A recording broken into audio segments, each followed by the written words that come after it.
Summertime was coming to the West London Railway, and all the engines were very busy with their usual work. They don't mind the nice sunny days, because they love to make the passengers happy when they get to travel through the beautiful sights on their railway. Mr. Newton knew this summer would be busier than ever, so he decided to start making changes.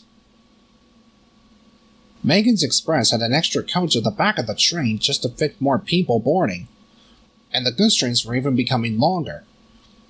Ernest and Ethan were borrowing the breakdown trains in case of any emergencies or there was a serious accident, so that they were right on top of it to rescue anyone. Everything was running smoothly, and the engines were very excited that there were 3 new engines who had arrived on the railway that were safe from scrap. Mr. Newton had brought them to work with Chad and Jackaroo, and much to the engine's surprise, both tank engines were reunited with the 3 new engines. They'd never seen each other for a very long time, and they got along well with the other engines. One day, Andrew and Eric were at the station talking to each other when Mark arrived shunting a goods train. Just then, a gust of wind blew up through the station and around the engines. Andrew struggled on past the coastal villages and into the countryside, on his way to the next station. The wind blew harder, and then the rain began to pour.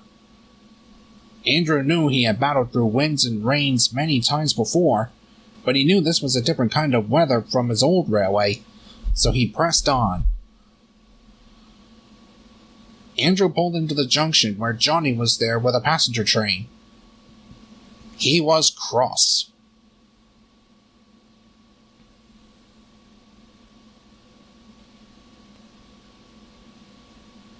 By the time they reached the curve near the soccer field, Andrew was pleased to see the soccer players were still playing in the field,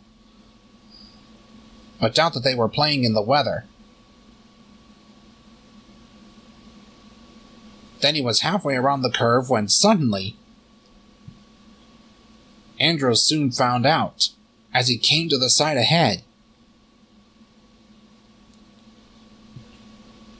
Andrew puffed into the next station, where he told the station master what had happened, and he quickly phoned for help, while Andrew continued on his journey.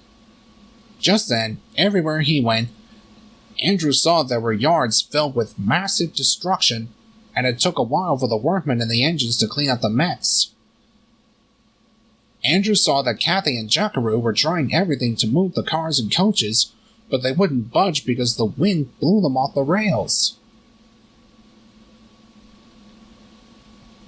Later, Andrew arrived back at the big station to tell Mr. Newton about what the storm had done.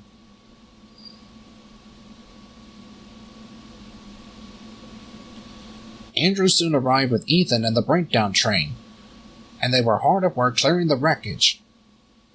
Andrew soon arrived with Ethan and the breakdown train, and they were hard at work clearing the wreckage that Eric had run into earlier while pulling his train along the line.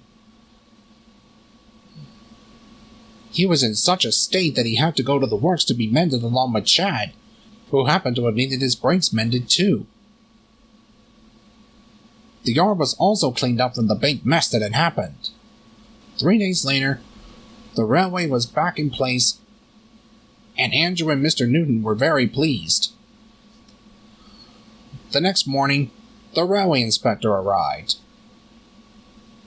Soon Andrew was puffing along the line, showing the railway inspector that all the engines had helped each other to get their work done as soon as possible. Mr. Newton had shown him his engines on the railway. He pointed out the window to see Megan pulling the express, Mark and Kathy pulling a small goods train together to Johnson Station, Johnny pulling passenger trains on the main line, and Ernest shunting in the yards. Later, they arrived at the sheds, and the railway inspector was very impressed. The engines all listened closely as the railway inspector continued. The engines cheered with whistles and horns. Everyone on the West London Railway was very pleased, but none were more happier than Andrew.